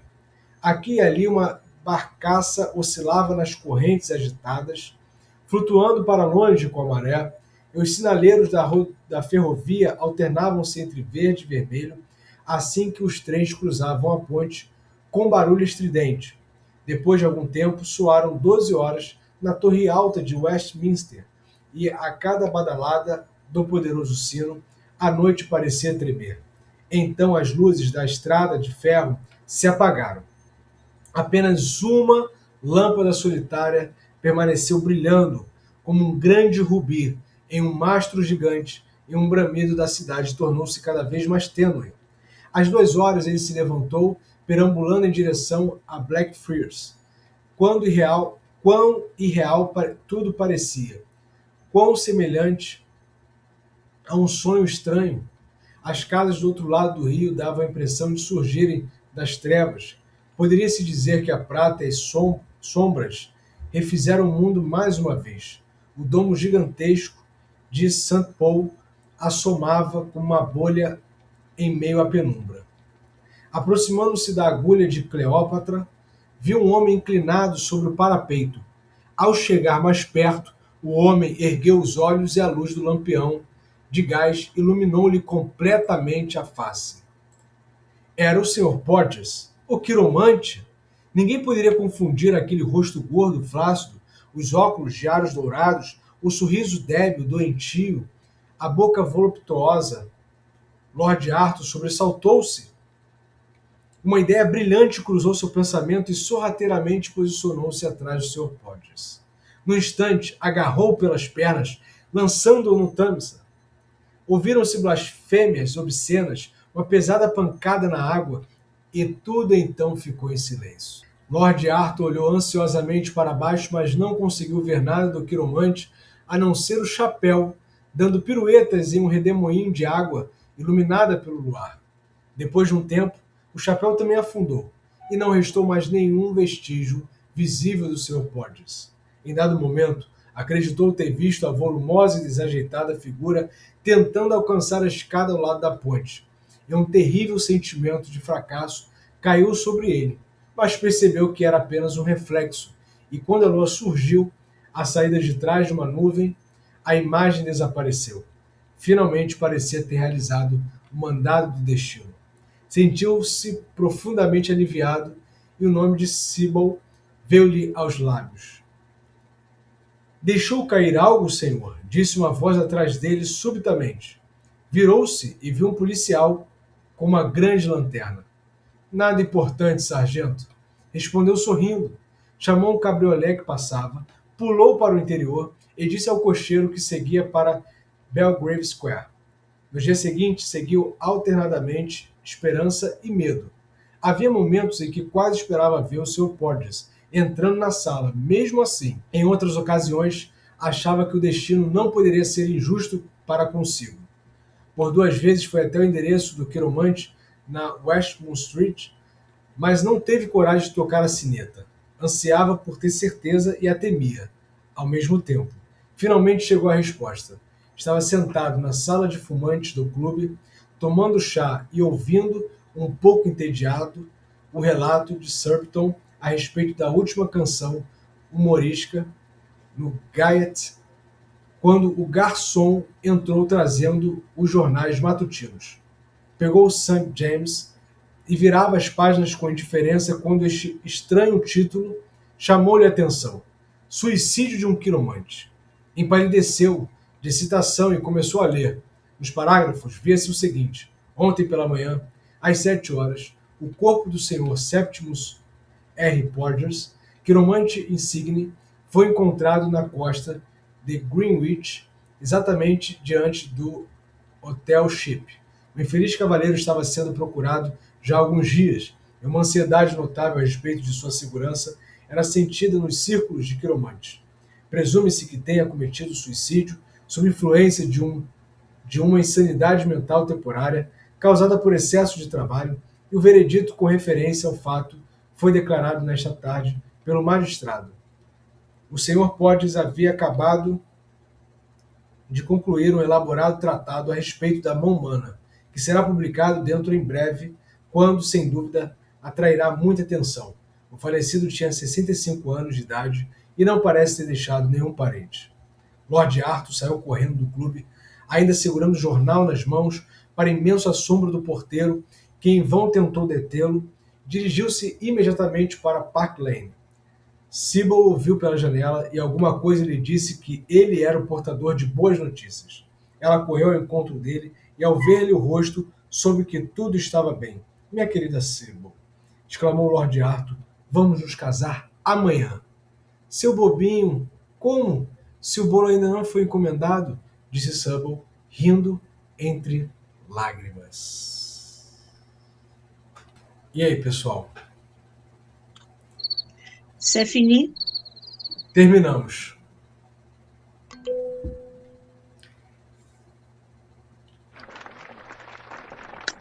Quem ele acabou matando? Sr. Podgers. E fez com as próprias mãos. Indignado que o veneno a Lady Clem não ingeriu, indignado que o relógio de artefato explosivo virou um brinquedinho das crianças.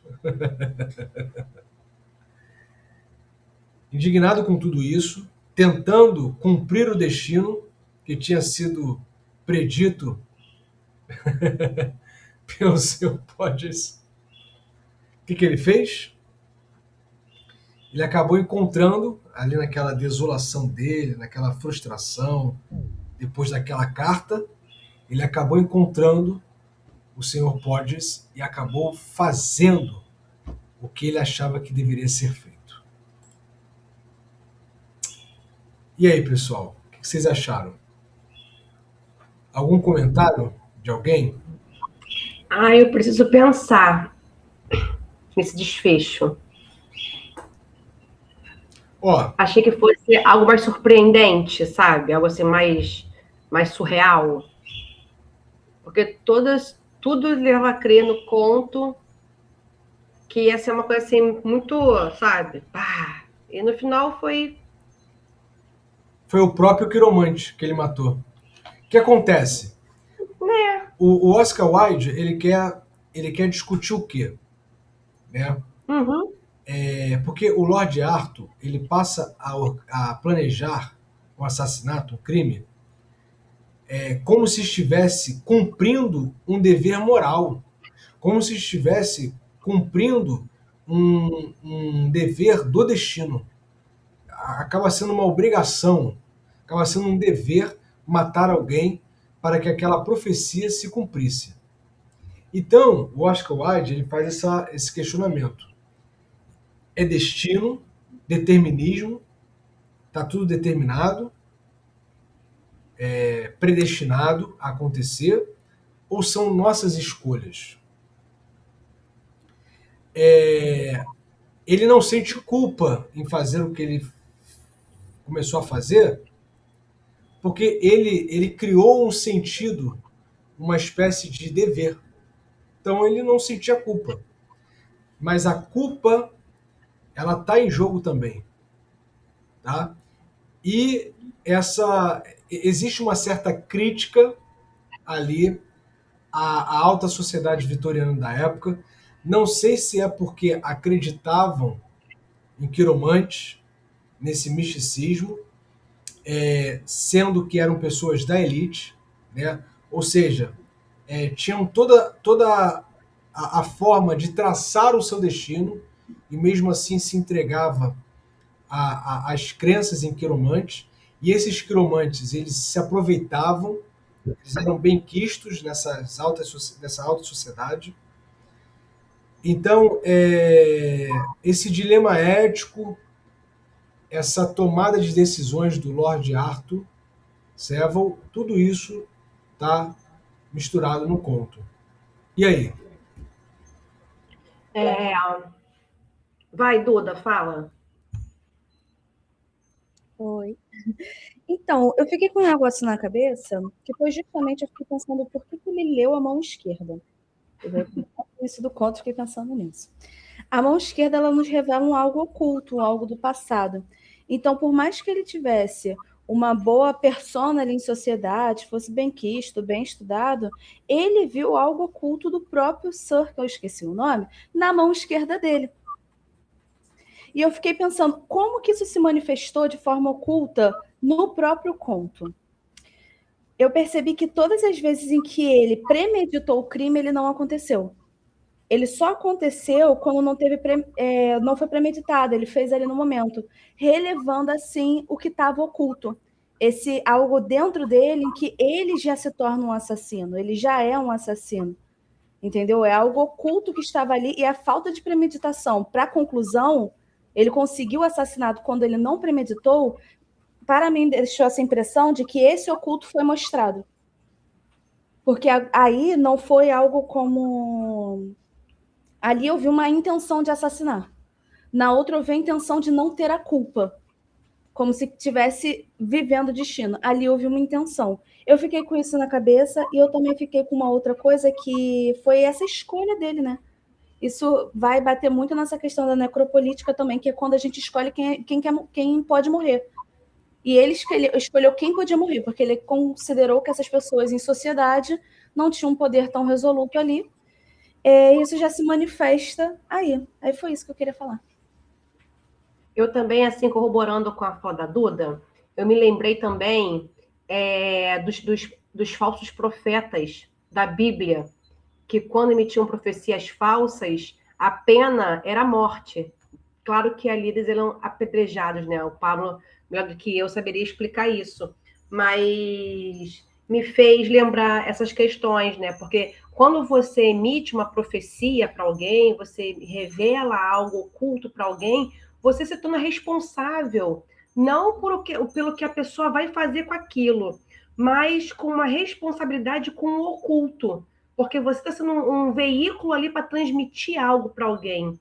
Então, quando você emite uma profecia para alguém, você lê uma mão, você abre um búzios, baralho, ou simplesmente faz uma profecia, Jesus, o Espírito Santo está me revelando. Isso é algo muito sério, porque isso pode causar, né, manifestações nas pessoas, uma manifestação física e não uma manifestação espiritual, porque tem essa dualidade entre o físico e o espiritual. Então, assim, esse quiromante aqui do conto, ele já poderia ser alguém, ou então o próprio autor poderia estar falando sobre alguém específico que fazia falsas profecias e como isso resvalava dentro de uma sociedade daquele momento ali, né? Porque você acaba ficando à mercê daquela profecia e você fala assim, pô, só vou conseguir mediante o cumprimento disso. Então você tira o lado do mistério, que foi, como a Duda falou, desculpa, que quando não tinha mais premeditação, acabou acontecendo. E é isso que o oculto faz. Ele dá uma luz e você vai medir como que isso vai se concretizar ou não na sua vida. Vai, Duda. Então, só também corroborando você, eu anotei exatamente o que você falou também, porque eu fiquei com uma questão assim do ser humano, que é essa dualidade da ansiedade que a gente tem em saber o futuro, ao mesmo tempo que a gente tem uma total incapacidade em lidar com isso. Se a gente tiver hoje uma visão que no futuro vai acontecer tal, a gente não tem capacidade de lidar com isso, mesmo sabendo que esse futuro está sendo levado a isso pelas ações presentes que temos. Aí, trazendo um paralelo, por exemplo, do jogo de carta, eu vejo muito isso em relação a amor. Em relação a amor, é uma loucura, porque às vezes as pessoas estão cavando ali, estão preparando um terreno que vai levar para um futuro que não é positivo, e elas não aceitam. Não aceitam. E quer que fique tirando carta de novo para ver se dá um negócio diferente, e não vai dar nada diferente, porque o que vai trazer no futuro é o que você está cavando agora. Então eu fiquei, nossa, anotei exatamente a mesma coisa, e uma outra coisa também, que é o poder que as outras pessoas têm de manipular as nossas vidas. Porque aquilo, ele se tornou um assassino porque foi lido que ele seria um assassino. Mas se por um acaso ele tivesse um outro tipo de cabeça, ele não seria um assassino, ele só deixaria aquilo ali para trás. Eu sou cético, não acredito nisso. E acredito também que essa questão do niilismo vem justamente para isso. Eles marcarem que ele era niilista para mostrar que é um cara que, por exemplo, se tivesse tido aquela visão, tivesse lido a mão dele, talvez ele não levasse para lá e falasse, tô nem aí para isso, não muda quem eu sou, entendeu? Então eu vi muito essas comparações, esses paralelos. Perfeito, perfeito. É justamente isso, o que a gente consegue manipular e o que a gente não consegue manipular. E como você bem falou, né, essa ansiedade de saber o futuro, todo mundo quer saber o futuro, mas o função não existe, eu acredito que não existe um futuro, existe futuros. E você, com as suas atitudes do presente, vão moldando o seu futuro. Inclusive, na física, né, a gente vê essas questões de mundos paralelos, né? Existe uma Daniele num outro paralelo que decidiu não fazer a faculdade de filosofia e está lá naquele futuro dela, naquele presente dela, vivendo algo que não é isso aqui, né? Que existem várias camadas, né? Os presentes e os futuros e o passado e os passados vivendo em comum, todo mundo junto em paralelos, né? Aí entra na física quântica, né? Astrônomo? Oi? É astrônoma da linha. Não ouvimos. Deixa para lá, deixa. Pode falar, Lulu. Desculpa eu ter cortado o seu... Eu falei aqui, mas é sobre astronomia, né? Sim, você tem essa perspectiva também da realidade. Existem diversas perspectivas de realidade. A gente não pode tomar como o conto fala. Uma única perspectiva, alguém me disse, você vai cometer um assassinato. Tá, e aí? Como é que isso vai funcionar? Qual vai ser a dinâmica? Por exemplo, num outro paralelo, será que eu esqueci o nome dele também, eu sou péssima para nome. O cara do conto que assassinou, se ele tivesse deixado isso para lá, fosse viver lá as questões do casamento dele e por algum outro motivo ele, sei lá, com a charrete dele atropelasse o vidente e o vidente morresse, entendeu? Então a gente não sabe. Eu acho que pensando assim, né, no que o autor nos traz e por que que a gente tem essa vontade de saber aquilo que a gente não tem como saber. Eu acho que isso já é inerente do homem, é uma coisa quase que inata, ou mesmo inata, porque sempre quisemos descobrir o futuro, sempre foi caro, isso é caro para o ser humano, saber revelações. O que eu devo fazer? Tem empresas na América, na própria Europa, que contratam as pessoas de acordo com o seu mapa astral. CEOs fazem mapas astrais, né? Não sei nem se o plural é esse, e simplesmente contratam pessoas de acordo com que a Lua, onde o cosmo está naquele momento, se o cosmo vai ser perfeito para aquela contratação. Beleza, tenho. Posso até disponibilizar para vocês esse tipo de artigo, porque é uma realidade. Né? E a gente vive uma realidade num mundo, não num mundo que as pessoas não têm cultura ou não têm conhecimento, são pessoas, né, pobres intelectualmente. Não, é na alta sociedade, com intelectuais, com pessoas que visam buscar esses ensinamentos, essas realidades. Não tem, Pablo? Como é que é o nome daquele coisa que foi revelado? Até uma grandes empresas dos Estados Unidos mandam dinheiro para essa instituição que controla o tempo, vai chover, não vai chover. Fala lá com... Grande cacique cobra coral. Isso. Exatamente, esse. Olha só, então, o pessoal de Minas Gerais lá não pagou lá o cacique cobra coral e fez aquela desgraça lá, porque mandou chuva toda do planeta para Minas Gerais, entendeu? Então, é mais ou menos isso. Eu gostei da fala de vocês sobre querer saber o futuro. Todo mundo quer saber o futuro. A economia quer saber o futuro para poder tomar as atitudes certas no mercado financeiro e ganhar dinheiro. Né? As ciências querem saber o futuro. A meteorologia, a astrofísica, para o planeta Terra não ser atingido por um meteoro, para não ter uma tempestade solar.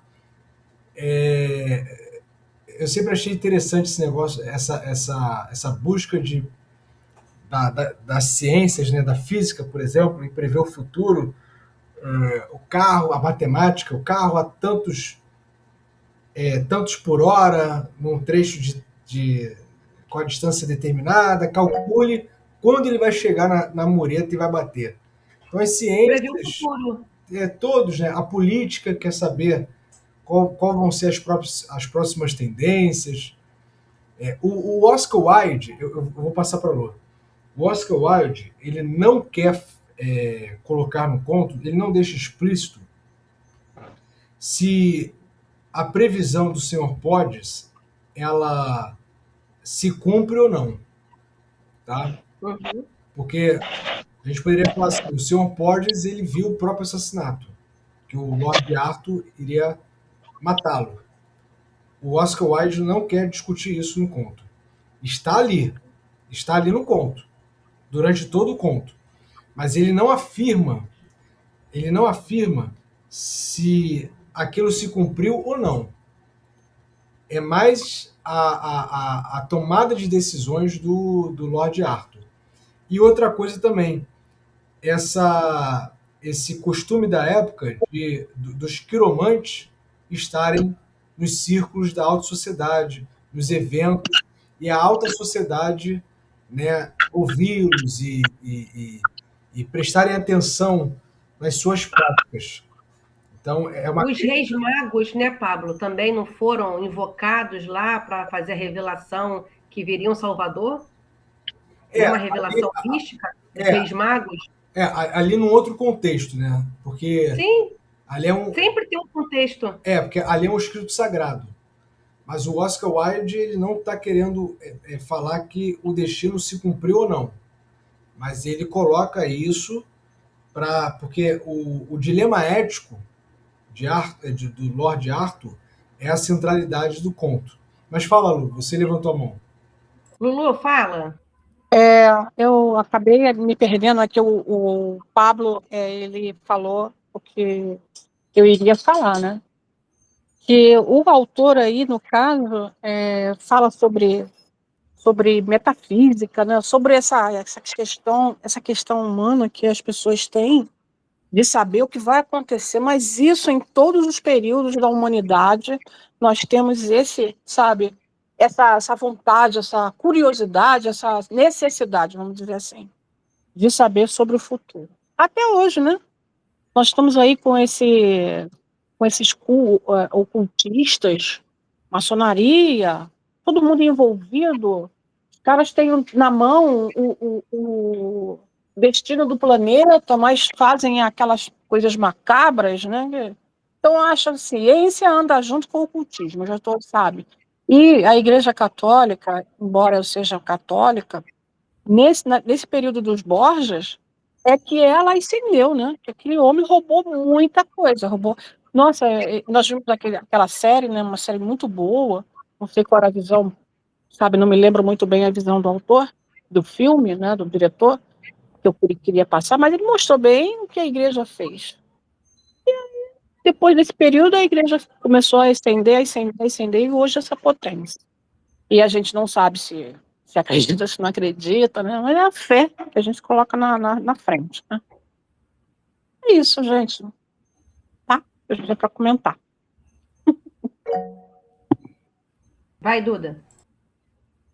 Eu acredito que esse controle do que a gente quer ter sobre o futuro, na verdade, é um controle que a gente quer ter sobre o tempo, que é algo que o ser humano ainda não conseguiu delimitar. Eu posso estender o meu tempo, eu posso diminuir o meu tempo, eu posso saber qual é o meu tempo em vida.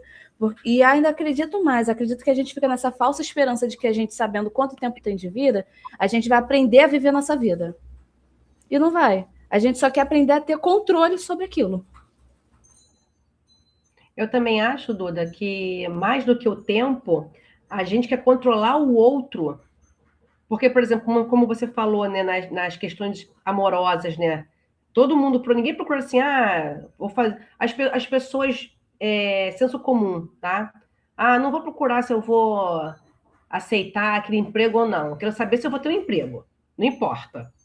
E eu quero saber se aquela pessoa que eu estou, que eu desejo, se a gente vai casar, se a gente vai ficar, se eu vou tê-la, né? Então, essa questão de saber se o outro vai nos encaixar dentro do seu destino, ou de forma romântica, ou de forma na relação de trabalho, ou na amizade, enfim, eu acho que vai também perpassa por essa questão do tempo e o outro.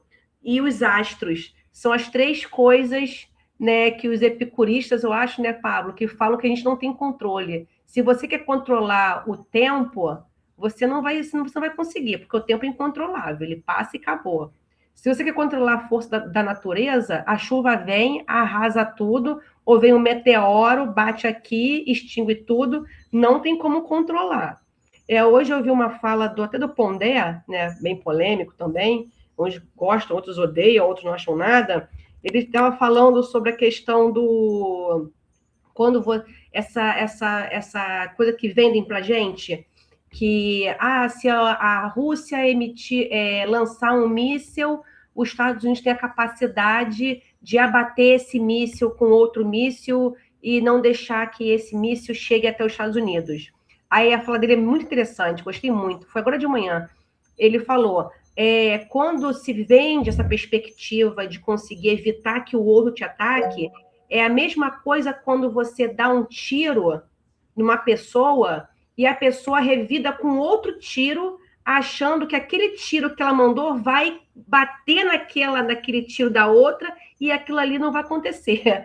Que é quase impossível você parar uma ação do outro, né? Então, eu achei assim bem conveniente. Inclusive os nossos corpos também. A gente está aqui conversando, todo mundo feliz, todo mundo lindo, e ele está adoecendo e a gente não tem controle, porque o tempo, né, dá essa precariedade daquilo que está acontecendo, porque nós somos seres da contingência, logo iremos morrer, né? Uma hora a gente perece, e também o outro, aquele que a gente não pode controlar, né? A gente quer controlar a outra pessoa com quem a gente trabalha, com quem a gente convive, com quem a gente ama, com quem os filhos, e são coisas incontroláveis. E saber o futuro é poder controlar aquilo que a gente não tem controle. Ah, vou abrir a carta, você está doente. E aí? Aí você vai viver na busca de qual doença que eu estou? É a mesma coisa, só com uma outra perspectiva, entendeu? Então, o ser humano sempre quer saber o que está acontecendo, o que pode vir a acontecer. Fala, Lulu. Eu me perdi aqui, Gá. Deixa eu me.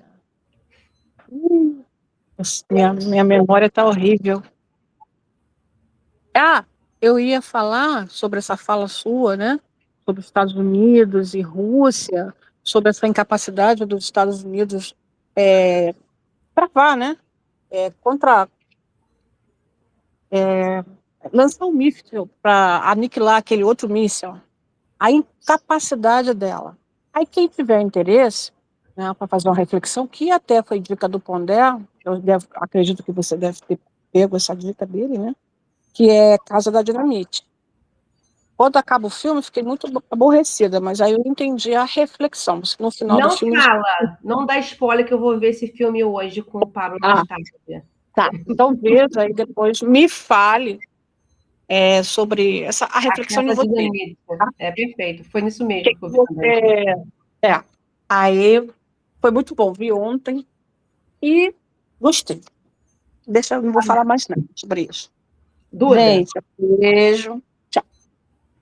E nessa perspectiva também do outro, a gente quer sempre modificar o outro, mas nunca nós mesmos, né? Quando a gente tem qualquer previsão de qualquer coisa, a gente não pensa assim, eu vou fazer algo diferente. Eu nunca recebo uma pergunta assim, o que eu posso fazer de diferente, me modificar hoje para que meu futuro... Não. O que o outro pode fazer de diferente? O que o outro pode mudar? Nós nunca estamos dispostos a nos modificar. Perfeito. Pablo? Isso aí, concordo.